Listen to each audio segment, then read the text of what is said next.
If you're picking a niche based on what looks easy, you've already lost. I want you to sit with that for a second because it might sting. You see, most agency owners don't fail because they're lazy. They don't fail because they don't know how to build a funnel or run Facebook ads or plug in automations. They fail because they chose the wrong battlefield before the fight even started. And here's the brutal truth about that. The wrong niche will drain you dry no matter how hard you work. You'll pour in hours, build slick campaigns, even land a few clients. But instead of stacking cash, you'll be stuck chasing small invoices, watching clients churn, and wondering why your agency feels like a treadmill. So today, I'm going to break down why most agencies pick the wrong niche, why that mistake keeps you broke, and how you can flip the script so your agency actually scales. So let's start with the trap that sucks in almost every new agency owner, the illusion of easy. You see, when you're just starting out, you're told, pick dentists, pick gyms, restaurants. Everybody needs leads, right? You think these guys already spend on ads. They'll be easy to assign. I'll just copy what's already working. But here's the problem. Those obvious niches are overrun. Every beginner agency reads the same blog posts and buys the same courses that point to the same niches, which means you're stepping into a war zone with hundreds of other rookies all pitching the same thing. And it turns into a race to the bottom. You end up competing on price, slashing your retainers just to win a client. And then you're working twice as hard just to keep them around. Meanwhile, that client is already burned out by the 10 other agencies that pitched to them last month. So yeah, it looks easy. But easy niches? They're crowded, they're underpriced, and they chew through agencies like a wood chipper. But what if those obvious plays don't work? Where would you actually look? Well, here's the secret nobody tells you. A good niche isn't about what you think you can sell. It's about where the money already flows. You see, that's the principle from $100 million offers. The market chooses you, not the other way around. You don't get to decide what's valuable. The market does. And the market proves it by spending money. So, what makes a good niche then? Well, consider a few items. The first is high lifetime value. If a single customer is worth thousands, your client can afford to pay you well. The second, do they have urgency? They need customers now, not someday. If leads dry up, they feel it immediately. Third is pain. The cost of not solving the problem is painful enough, they'll pay almost anything to fix it. Fourth, money in motion. They already spend on marketing, not just hoping word of mouth will do the work. You see, that's what you're looking for. Not do they need leads, because everyone needs leads. They're looking for, do they have the money, urgency, and pain to pay for them?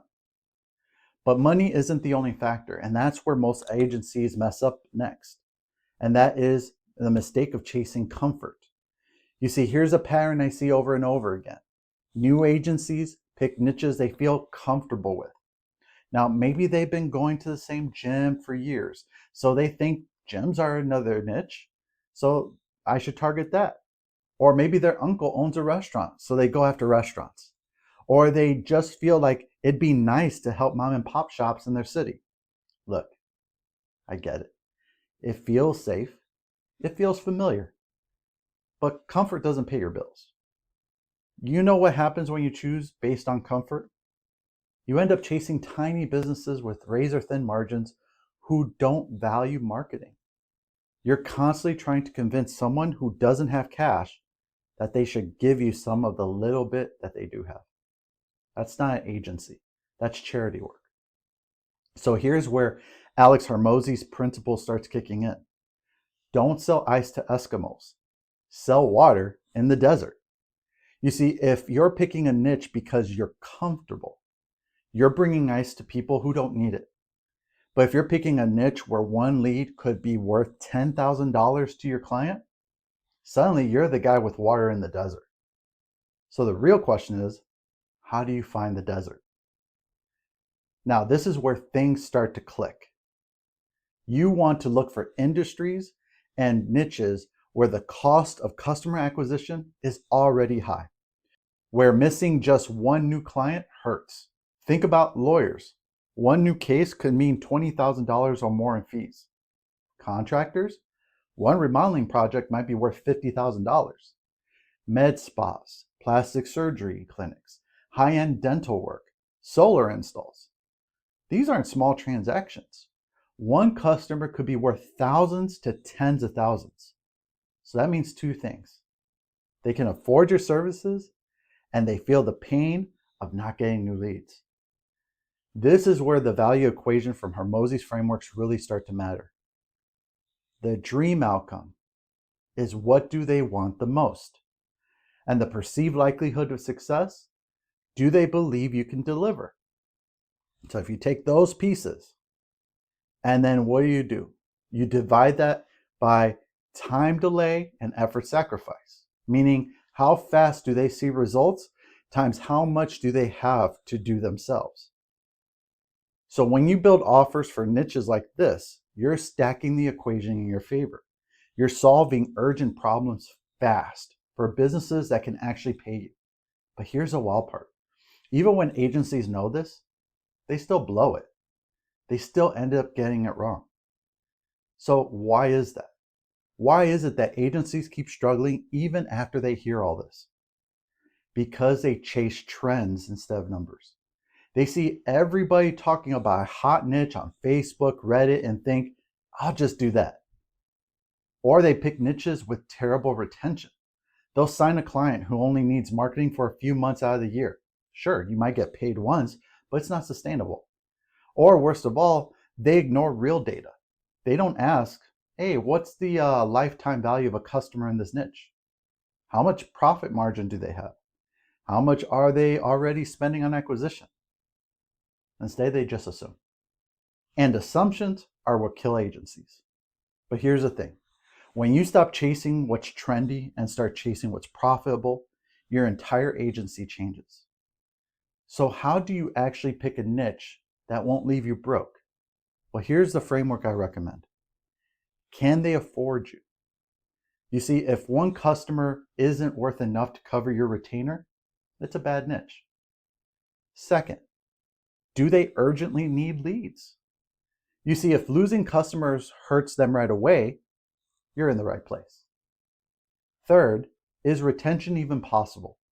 If they only need you once, you'll always be hunting for new clients. So look for niches with recurring need. Then what you do is you align those answers with your own skills. Where can you deliver the biggest wins? Where can you create real leverage? And here's where the rule of 100 for a $100 million lead starts to come in. You see, if you can contact 100 businesses in your niche and sign 10, you're set. But if you contact 100 and sign none because the niche is broke or unprofitable, no amount of hustle is going to save you. See, this is how you separate niches at scale from niches that drain you. And it leads us to the brutal truth that most agencies simply don't want to hear. Because the real reason most agencies stay broke isn't a lack of talent or lack of effort. Or it's not even a lack of tools. High Level provides all of those. It's because they refuse to leave the comfort zone. They keep chasing easy niches. They keep selling ice to Eskimos instead of finding deserts. They stay in markets that were never designed to scale with agency services. And then they wonder why they're stuck at $3,000 a month, burning out, and thinking maybe the agency game just isn't for them. But it's not the game that's broken. It's the niche you chose. So here's my challenge to you. Audit your niche today. Ask yourself, can they afford me?